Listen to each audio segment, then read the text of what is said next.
دوستو، ایک وقت کی بات ہے، ایک چھوٹے سے شہر میں ایک لڑکی رہتی تھی جس کا نام عائشہ تھا اور وہ باہر کھیلنا بہت پسند کرتی تھی۔ ایک دن وہ تھک گئی اور کھیلنے کا دل نہیں کیا تو اس کو ڈاکٹر کے پاس لے جایا گیا۔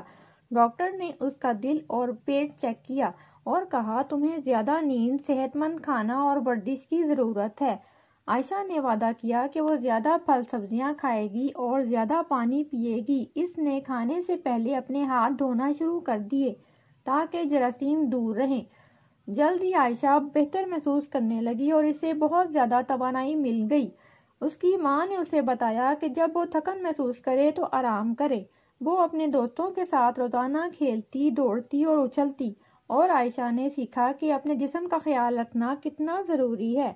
وہ خوش، صحت مند اور ہر مہم کے لیے تیار تھی۔ کہانی ختم۔ دوستو، کیسی لگی آپ کو میری کہانی؟ کمنٹس میں ضرور بتائیے گا۔ اللہ حافظ۔